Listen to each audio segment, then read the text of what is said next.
శనివారం మనకి శ్రీకృష్ణ జన్మాష్టమి. స్నానం చేసేటువంటి నీటిలో ఇది వేసుకుంటే చాలని మీకున్న దరిద్రం మొత్తం పోతుంది, పట్టిందల్లా బంగారంగా మారుతుందని పండితులు తెలియజేస్తున్నారు. కాబట్టి మర్చిపోకుండా స్నానం చేసేటువంటి నీటిలో ఇది ఒక్కటి వేసుకొని చెయ్యండి.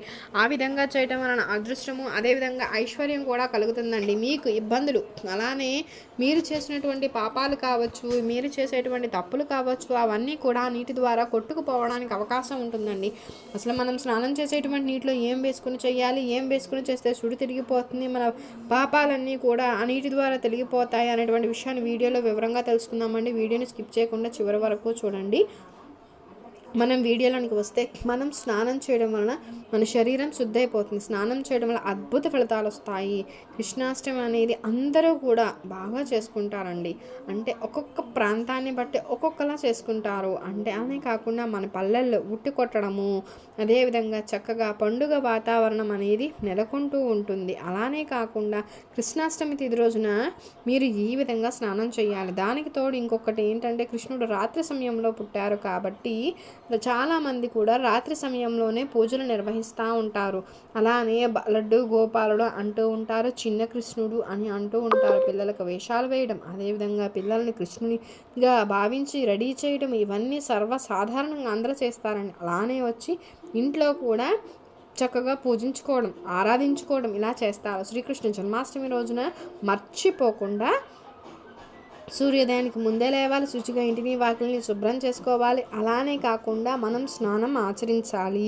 అదేవిధంగా తప్పనిసరిగా గుమ్మానికి పసుపు రాసి కుంకుమతో బొట్లు పెట్టుకోవాలి. సోమవారం కృష్ణ జన్మాష్టమి వచ్చింది కాబట్టి పవిత్రమైన రోజు. అలానే కాకుండా శ్రావణ మాసంలో వచ్చేటువంటి ఈ అష్టమి తిథిని శ్రీకృష్ణ జన్మాష్టమిగా చేసుకుంటాం. అలానే ఈరోజు కృష్ణుడు జన్మించినట్లుగా కూడా పురాణాలు చెప్తున్నాయి. అలానే కృష్ణుడు అర్ధరాత్రి పుట్టారు కాబట్టి చాలామంది కూడా ఇప్పటికీ ఈ ఆచారం చేస్తారు. అర్ధరాత్రి కృష్ణునికి పూజలు నిర్వహిస్తుంటారు. కృష్ణునికి ఎంతో ఇష్టమైన వెన్నను నైవేద్యంగా పెడతారు. కృష్ణునికి ఇష్టమైనటువంటి వస్తువులను తీసుకువచ్చి చక్కగా పూజలో పెట్టి పూజించుకుంటారు. కృష్ణునికి మనం చక్కగా కుంకుమ పసుపులతో బొట్లు పెట్టుకోవాలి. అదేవిధంగా కృష్ణుని యొక్క విగ్రహం ఉన్నా, కృష్ణుని యొక్క పటం ఉన్నా సరే పువ్వులతో కావచ్చు, చక్కగా మనకి తోచినట్లుగా కృష్ణుని అలంకరించుకోవాలి. ఉయ్యాలలో కూర్చోబెట్టి చక్కగా కృష్ణుడిని ఉయ్యాల ఊపటము, రకరకాల పనులు, పరిహారాలు ఇవన్నీ చేసుకోవడం సర్వసాధారణంగా చూస్తాం. ఈరోజు ఈ విధంగా మీరు స్నానం ఆచరించడం వలన అద్భుత ఫలితాలు వస్తాయి. ఈ నియమాలను ఆచరిస్తూ చక్కగా స్నానం అనేది చేయండి. స్నానం ఈ విధంగా చేయడం వలన శరీరం శుద్ధి అవుతుంది. శరీరంలోని మలినాలన్నీ బయటకు వెళ్ళిపోతాయి. ఈరోజు ఇట్లా చేయడం వలన ఏంటంటే, లక్ష్మీదేవి, పార్వతీదేవి అనుగ్రహంతో పాటుగా మనకు ఆ శివుని యొక్క అనుగ్రహం లభిస్తుంది. కృష్ణుని యొక్క అనుగ్రహం లభించడానికి అవకాశం ఉంటుందండి. తల రాత మారిపోతుంది, ఉన్న ఇబ్బందులు తొలగిపోతాయి, 7 ఏళ్ల పాపం ఆ నీటి ద్వారా తొలగిపోతుంది. ఈరోజు చేసే స్నానానికి చాలా ప్రాముఖ్యత ఉంటుంది.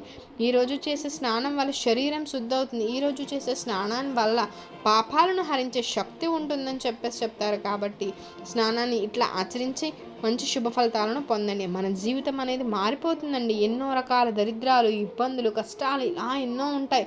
అలాంటి వాళ్ళకి ఇవన్నీ బాగా యూజ్ అవుతుందండి. నార్మల్గా మనం 2 పూట్ల స్నానం ఆచరించాలి. కానీ కొంతమందికి అవకాశం ఉండకపోవచ్చు, అలా లేకపోతే 1 పూట చేసినా సరిపోతుంది. నార్మల్గా మనం 2 పూట్ల ఇలాంటి వస్తువులు కలిపి చేసుకున్నట్లయితే, మనం ఏదైనా, మనం మనుషులం కాబట్టి అబద్ధాలు చెప్తాం, తెలిసి తెలియక మోసం చేస్తాము. కొన్ని రకాల విధి విధానాలను మనం అస్సలు ఫాలో అవ్వమండి. చాలా వరకు పాపాలు చేస్తుంటాం. ఆడవాళ్ళ శాపనార్థాలు కావచ్చు, పాపాలు కావచ్చు, ఇబ్బందులు కావచ్చు, దరిద్రాలు కావచ్చు, బాధలు కావచ్చు, జీవితంలో శని బాధలతో పాటు అనేక రకాల పూర్వకర్మల శాపాలు, పాపాలు ఇవన్నీ ఉంటుంటాయి. అలాంటి వాటన్నింటి నుంచి మనం బయటపడడానికి స్నానం బాగా యూజ్ అవుతుంది. కాబట్టి స్నానం ఆచరించండి. స్నానం చేసేటువంటి నీటిలో ఖచ్చితంగా ఒక 5 తులసి దళాలు, చిటికెడు పసుపు, అదేవిధంగా కొంత రాళ్ళ ఉప్పు వేసుకుని స్నానం కనుక చేస్తే అద్భుత ఫలితం ఉంటుంది. మీ జీవితం మారిపోతుంది. అదృష్టం, ఐశ్వర్యం కలుగుతుంది. 7 ఏళ్ల పాపాలు పోతాయి. ఈ కోటి జన్మల పుణ్యం లభిస్తుంది. ఆ కృష్ణుని యొక్క సంపూర్ణ అనుగ్రహం కలగడానికి అవకాశం ఉంటుందండి. అందువలన మీరు చక్కగా స్నానం ఆచరించండి. ఈ విధంగా 2 పూటలా స్నానం చేయండి. ఆడవాళ్ళు పసుపును పట్టించి స్నానం చేస్తే ఆ లక్ష్మీదేవి అనుగ్రహం కూడా కలుగుతుంది. ఆమె అనుగ్రహంతో సంపాదన విపరీతంగా పెరుగుతుంది. అలానే ఆరోగ్యాలు కూడా కలుగుతాయి. కాబట్టి స్నానాన్ని ఆచరించండి.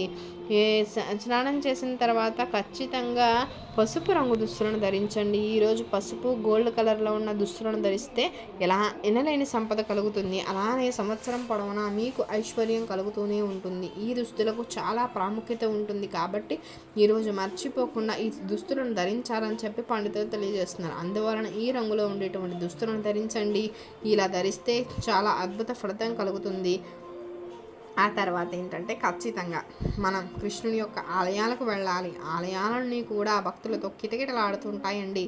కృష్ణ ఆలయాలకు వెళ్ళేదేమంటే కృష్ణ నామస్వరూప మారుమోగిపోతుంటుంది. అదేవిధంగా ఉపవాసం ఉండడం, అలానే మనకు కొన్ని రకాల కార్యక్రమాలను నిర్వహించుకోవడం, ఇలాంటివన్నీ సర్వసాధారణంగా చేస్తుంటాం. ఒకవేళ ఆలయానికి వెళ్ళే అవకాశం లేకపోతే ఇంట్లో అయినా సరే పూజా కార్యక్రమాలు చక్కగా నియమనిష్టలతో ఆచరించాలి. కృష్ణునికి ఎంతో ఇష్టమైన వెన్నను తెచ్చి నైవేద్యంగా పెట్టుకుంటే చాలా అద్భుత ఫలితం వస్తుంది. అలానే కాకుండా మనకి చాలా అద్భుత ఫలితం వస్తుంది. అలానే కృష్ణునికి ఇష్టమైన వస్తువులు ఈరోజు మనం ఇంటికి తెచ్చుకుంటే చాలా మంచిదండి. ఎట్టి పరిస్థితిలో కూడా ఈరోజు ముల్లంగి, అదేవిధంగా నార్మల్గా పొట్లకాయ, దానికి తోడు గుమ్మడికాయ, అదేవిధంగా నీచుని ఇంట్లో వండకండి, తినకండి. అలా గనక చేస్తే మనకు పాపం చుట్టుకుని సర్వనాశనం అయిపోతాం. కాబట్టి ముల్లంగి కావచ్చు, అలానే పొట్లకాయను కావచ్చు, అదేవిధంగా గుమ్మడికాయని కావచ్చు అస్సలు తినకండి. అది తినటం అనేది మంచిది కాదని శాస్త్రాలు కూడా చెప్తున్నాయి. కాబట్టి ఆ తర్వాత వచ్చేసి వస్తువులు కృష్ణునికి చాలా ఇష్టమైన వస్తువులు అండి. ఆ వస్తువులు ఈరోజు ఎవరైతే తెచ్చుకుంటారో వారికి అష్టైశ్వర్యాలు ప్రాప్తిస్తాయి. అలానే భోగభాగ్యాలతో ఇల్లు తొలుతూగుతుంటుంది. దానికి తోడు ఇంటికి కావలసిన ఐశ్వర్యం లభిస్తుంది, ధన సంపాదన పెరుగుతుంది. అదేవిధంగా కూర్చుని తిన్నా తరగని ఆస్తి లభిస్తుందని శాస్త్రం చెప్తుంది. అందువలన ఏంటంటే ఈ వస్తువులు ఖచ్చితంగా తెచ్చుకొని పూజ గదిలో పెట్టుకుంటే మాత్రం మీరు మంచి శుభ ఫలితాలు పొందగలుగుతారు. ఈరోజు తప్పనిసరిగా కృష్ణునికి ఇష్టమైనటువంటి ఈ వస్తువుల వల్ల మనకి ఐశ్వర్యంతో పాటు అనారోగ్య సమస్యలు తొలగుతాయి, ఆరోగ్య ప్రాప్తి కలుగుతుంది. అలానే మంచి రిజల్ట్ చూడగలుగుతాం. సో ఈ వస్తువులను కొని తెచ్చుకోండి. మనం తెచ్చుకోవాల్సిన మొదటి వస్తువు ఏంటండి అంటే ఆ వస్తువు కృష్ణునికి చాలా ఇష్టం. ఆ వస్తువు అందరి పూజ గదిలో ఉండాలి, లేకపోతే అందరి గోడలకైనా సరే ఉండాలి. మన పిల్లలకి ఏంటంటే కృష్ణుడికి గెటప్ వేసినప్పుడు ఈ వస్తువును కొని తెచ్చుకుంటాము. అలా తెచ్చుకున్నటువంటి వస్తువులు మనం పూజ గదిలో పెట్టుకుంటే మాత్రం చాలా అద్భుత ఫలితం కలుగుతాయి. మనం తెచ్చుకోవాల్సిన మొదటి వస్తువు ఏంటంటే నెమలీకండి. ఖచ్చితంగా నెమలీకను ఇంటికి తెచ్చుకోండి. ఈరోజు నెమలీకను ఇంటికి తెచ్చుకున్నారు అంటే అదృష్టం కలిసి వస్తుంది. అలానే నెమలీకల ద్వారా కృష్ణానుగ్రహం బాగా కలుగుతుంది. నెమలీకలంటే ఆ స్వామికి చాలా ఇష్టం కాబట్టి వాటిని తెచ్చుకొని పూజ గదిలో పెట్టుకుని పూజించండి. పూజానంతరం ఆ నెమలీకలతో చక్కగా కృష్ణునికి గాలి చూపాలి, అంటే గాలిని విసరాలి. ఈ విధంగా చేస్తే మనం దేవునికి సేవం చేసిన పుణ్యం కలుగుతుంది. ఆ పుణ్యంతో పాపాలు తొలగిపోతాయి, మనకు చక్కని ఐశ్వర్యం లభిస్తుందని పండితులు తెలియజేస్తున్నారు. అదేవిధంగా పూజ గదిలో ఖచ్చితంగా నెమలీకను పెట్టుకోండి. కృష్ణుని పటం పెట్టుకున్నా, విగ్రహం పెట్టుకున్నా ఒక 2 నెమలికలు తెచ్చిపెట్టుకుంటే చాలా అద్భుత ఫలితం వస్తుంది. జీవితం మారిపోయి అదృష్టం, ఐశ్వర్యం కలుగుతుందని చెప్పి పండితులు తెలియజేస్తున్నారు. అందువలన నెమలికలు ఖచ్చితంగా తెచ్చుకోండి. ఆ తర్వాత 2వ వస్తువు కృష్ణునికి చాలా ఇష్టమైనటువంటిది. ఈ వస్తువు మనం ఇంటికి తెచ్చుకొని కృష్ణునికి నైవేద్యంగా పెడితే మాత్రం మనకి తప్పకుండా కోరిక తీరుతుంది, మన కోరికలు నెరవేరుతాయి, సంపాదన పెరుగుతుంది, చక్కని యోగం ప్రాప్తిస్తుంది, మహారాజులా జీవించడానికి అవకాశం ఉంటుంది. కాబట్టి ఈ వస్తువులు తెచ్చుకోండి. అందులో 2వ వస్తువు ఏంటండి అంటే వెన్న అంటే ఆ స్వామికి చాలా ఇష్టం. వెన్న అంటే ఆ స్వామి ఎప్పుడు దొంగలించేవారు, అలానే ఎప్పుడు దొంగలిస్తూనే ఉండేవాళ్ళు. కాబట్టి ఆయనకి అది ఇష్టం. కాబట్టి ఈరోజు మన ఇంట్లో తయారు చేసుకున్నది కూడా పెట్టచ్చండి. మనకు చేసుకోవడం లేదు, కుదరదు అంటే బయటైనా సరే లభిస్తుంది. కాబట్టి దాన్ని కృష్ణుని తెచ్చుకొని కృష్ణునికి పెడితే మంచిది. అలానే ఈరోజు చక్కని యోగం కలగడానికి అవకాశం ఉంటుందని పండితులు తెలియజేస్తున్నారు. కాబట్టి ఖచ్చితంగా వెన్నను తీసుకొచ్చుకొని నైవేద్యంగా పెట్టండి. వెన్నతో పాటు ఏదైనా సరే తీపి పదార్థం, లడ్డూలు కావచ్చు, నార్మల్గా మనం చేసుకునేటువంటి నైవేద్యం ఏదైనా సరే, చక్కెర పొంగలి, ఏవైనా పాలతో చేసినటువంటి పదార్థాలు, ఆవు పాలతో చేసిన పదార్థాలు ఏవైనా సరే పెట్టచ్చండి. ఒక్క నైవేద్యం పెట్టకూడదు. కాబట్టి 2 నైవేద్యాలు పెట్టండి.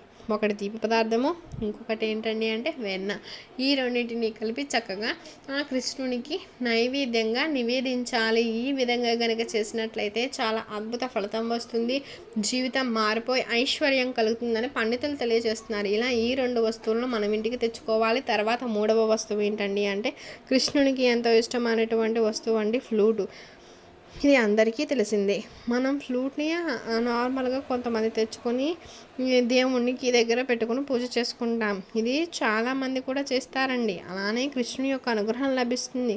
కృష్ణుడు ఫ్లూట్ ఊదటం వలన సంతోషిస్తారు. కృష్ణుడు కావలసిన సంపదను చేకూరుస్తారు. అదేవిధంగా మన ఇంట్లో కృష్ణుడు కొలువై ఉంటారని నమ్ముతారు. కాబట్టి కృష్ణుని గెటప్ వేసినప్పుడు ఖచ్చితంగా ఫ్లూట్ని అయితే యూస్ చేస్తాము, వాయిస్తూ ఉంటాం. అలా చేస్తే మంచిది. కాబట్టి ఫ్లూట్ని ఇంటికి తెచ్చుకోండి. మీరు పూజ చేసేటప్పుడు మనం ఎప్పుడు పిల్లలకు వేసేటప్పుడు, గెటప్ వేసేటప్పుడు నెమలికలు, వెన్న ఇవన్నీ నార్మల్గా ఫ్లూట్ని కూడా తెచ్చుకుంటాం. తెచ్చుకునేటప్పుడు ఏంటంటే త్వరగా పూజ చేసుకునేటప్పుడు కృష్ణుని పటం ముందు పెట్టుకుని పూజ చేసుకుని తర్వాత వాటిని మన పిల్లలకు యూజ్ చేస్తే చాలా మంచిది. అద్భుత ఫలితాన్ని చూస్తాం. అలానే కాకుండా చాలా మంచిది. దానికి తోడు ఏంటంటే మనకు ఇబ్బంది లేకుండా కష్టాల నుంచి బయటపడడానికి, తగిన ఐశ్వర్యం పొందడానికి, అదేవిధంగా కృష్ణుని యొక్క అనుగ్రహం లభించడానికి మనకి బాగా యూజ్ అవుతాయి. అందువలన తప్పకుండా ఈ వస్తువులను తెచ్చుకోండి. తెచ్చుకునే పరిహారాలను కనుక ఆచరించినట్లయితే మనకు అంతులేని సంపద అయితే మీ సొంతమవుతుంది. కృష్ణుని యొక్క అనుగ్రహం సంపూర్ణంగా కలగడానికి అవకాశం ఉంటుంది. కాబట్టి ఇలా ఆచరించండి. మనకి శనివారం జన్మాష్టమి వచ్చింది కాబట్టి ఈ రోజున పిల్లలు, పెద్దలు అందరూ కూడా సంతోషంగా సెలబ్రేట్ చేసుకుంటారు. అలానే ఊరు, వాడ, పల్లె అంతా కూడా చక్కని పండుగ వాతావరణం అయితే నెలకొంటుంది. కొంతమందికి జాతరలు కూడా చేస్తారు. చాలా బాగా సెలబ్రేట్ చేస్తారు. ఉట్లు కొట్టుకుంటూ అందరూ గుంపుగా వెళ్ళి సెలబ్రేట్ చేసుకుంటారు. ఆలయాల దగ్గర ప్రసాదాలు పంచడము, అన్నదానం చేయడము, పూజించడము, ఆరాధించడము ఇట్లాంటివన్నీ చేస్తారండి. సో మీరు దగ్గరలో ఉన్న ఆలయాలకు వెళ్ళండి. చాలా అద్భుత ఫలితం వస్తుంది. కృష్ణుని యొక్క అనుగ్రహం సంపూర్ణంగా కలుగుతుంది. ఆయన అనుగ్రహంతో సంపద పెరుగుతుంది. సకల శుభాలు చేకూరుతాయండి. కాబట్టి ఈ విధంగా ఆచరించండి. తర్వాత వచ్చేసి ఏంటంటే ఆడవాళ్లకు బంగారం అంటే చాలా ఇష్టం. కాబట్టి అలాంటి వాళ్ళు ఇప్పుడు చెప్పే ఈ పరిహారం చేస్తే ఖచ్చితంగా బంగారు నగలు కొంటారు. బంగారం కొనడానికి అవకాశం ఉంటుందని పండితులు చెప్తున్నారు. ఇట్లా కనుక మీరు ఆచరిస్తే తిరుగులేని యోగం కలుగుతుంది. అన్ని విధాలుగా కూడా బాగా కలిసి వస్తుంది. మీరు ఏం చేయాలంటే ప్రతి ఒక్కరు ఆడవాళ్ళకి బంగారం అంటే ఇష్టం. చిన్న ముక్కు పుడకైనా సరే కొనుగోలు చేయాలి. అలానే కాకుండా బంగారం మేము కొనలేదండి, కొంటామో లేదో కూడా తెలియదు, మా జీవితంలో బంగారం కొనే యోగం ఉందో లేదో అంటూ బాధపడతారు. అలాంటి వాళ్ళు ఈరోజు చేసే ఈ చిన్న పరిహారం వల్ల బంగారం ప్రాప్తం కలుగుతుంది. పురాణ గ్రంథంలో ఈ పరిహారం చేయడం వలన ఎవరైతే బంగారం కొనలేదని బాధపడతారో అలాంటి వాళ్ళు ఈరోజు చేసే పరిహారానికి సకల దేవతానుగ్రహం కలిగి చిన్న ముక్కు పుడుగు సైజులో ఉన్నటువంటి బంగారమైన కొనుగోలు చేయడం జరుగుతుందని చెప్తారండి. అందువలన మీరు బంగారం కొనుగోలు చేయాలన్నా, ఆ స్తోమత లేదని బాధపడుతున్నా, అదేవిధంగా మాకు కొంత అయినా సరే బంగారం కొనాలని ఉందండి అని అనుకుంటూ ఉంటారు కదా, అలాంటి వాళ్ళు ఈరోజు బంగారం కొనే కళ, ఆశ నెరవేరాలి అంటే ఖచ్చితంగా ఈ పరిహారం చేయాలి. ఏంటండి అంటే ఒక మందారాకు తీసుకోండి. దానికి చాలా శక్తి ఉంటుంది. అది ఎక్కడ ఉంటుందో అక్కడ దేవతలు, దేవుళ్ళు ఉంటారు. దేవతా వృక్షంగా చెప్పబడుతుంది. కాబట్టి చెట్టు దగ్గరికి వెళ్ళి నమస్కారం చెప్పుకొని మీ ఇంట్లో ఉంటే నమస్కారం చెప్పుకొని ఆకు తెచ్చుకోండి. మీ ఇంట్లో లేకపోతే పక్కింటి వాళ్ళ ఇంట్లో ఉంటే ఒక ఆకును తెచ్చుకొని అడిగి తెచ్చుకోండి. ఇట్లా తెచ్చుకుంటే చాలా మంచిది. అవి పరిహారానికి బాగా యూజ్ అవుతాయి. పరిహారం సిద్ధించబడేలా చేస్తాయి. ఇలా మందార ఆకులు తీసుకుని మందార ఆకుల పైన ఏంటంటే కొంత ఎర్ర కంది పప్పు ఉంటుంది కదండి, ఆ ఎర్ర పప్పు అది మనం యూజ్ చేస్తాం. అది ఆరోగ్యానికి కూడా చాలా మంచిది. చాలామంది ఇళ్లలో కూడా ఉంటుంది. కాబట్టి దాన్ని 1 గంట సేపు నానబెట్టాలి. నానబెట్టిన తర్వాత చక్కగా నీటిని వంపేసి ఆ ఎర్రపప్పుని కొంత ఆరబెట్టి తర్వాత కృష్ణుని పటం ముందు మందార ఆకులు తీసుకోవాలి. కొంచెం పెద్ద సైజులో ఉన్నవి తీసుకుంటే మంచిది. అలా తీసుకున్న వాటిని పూజా కార్యక్రమాలు అయిపోయాక కృష్ణుని పటం ముందు పెట్టి ఈ పప్పుని ఎంత ఆకు మీద పడుతుందో అంత పెట్టండి. చక్కగా సంకల్పం చెప్పుకోండి. బంగారు నగలు కొనాలి, యోగం కలగాలి, కలిగేలా చేయాలి, బంగారం కొనే ప్రాప్తి మాకు కలగాలి అని చెప్పి సంకల్పం చెప్పుకోండి. మొత్తం బంగారం గురించి చెప్పుకోండి. అలా చేసుకుని సంకల్పం చెప్పుకొని కృష్ణ పటం ముందు పెట్టుకొని దీపధూప నైవేద్యాలతో పూజా కార్యక్రమాలు చేసిన తర్వాత వదిలేయండి. ఒక 2-3 నిమిషాలు వదిలేసేసిన తర్వాత ఏంటంటే మందారాకును కాసేపు ఆగాక 1 గంట అయిన తర్వాత తీసుకువెళ్ళి దగ్గరలో ఉన్న ఆవులకు పెట్టేసేయండి. అంటే మేము వెళ్ళలేమండి, మాకు కుదిరితే పెట్టండి, లేదు అంటే మన ఇంటి ముందుకు మూగజీవాలు, పిచ్చుకలు, పక్షులు ఇలాంటివి వస్తాయి కాబట్టి వాటికి దానంగా వేసేయండి. అలా చేస్తే కూడా మంచి ఫలితం వస్తుంది. దైవానుగ్రహంతో పాటు ప్రకృతి అనుగ్రహంతో పాటు బంగారం కొనుగోలు చేసే ప్రాప్తం కలుగుతుందని పండితులు తెలియజేస్తున్నారు. కాబట్టి ఇలా ఆచరించి చక్కని ఫలితం పొంది జీవితాన్ని మార్చుకోండి. జీవితంలో ఉన్నటువంటి కష్టాలతో పాటు బాధలు తొలగించుకోండి. ఈ పరిహారం వలన మంచి జరుగుతుంది. అద్భుత ఫలితం వచ్చి జీవితం మారిపోయి అంతులేని సంపద కలుగుతుంది. పాపాలు తొలగిపోయి కోటి జన్మల పుణ్యంతో జీవితం మారుతుంది. మీకు వీడియో నచ్చింది అనుకుంటున్నాను. నచ్చినట్లయితే లైక్ చేయండి, షేర్ చేయండి, సబ్స్క్రైబ్ చేయడం మర్చిపోకండి. కొత్తగా వాచ్ చేస్తున్నట్లయితే థ్యాంక్ యూ ఫర్ వాచింగ్.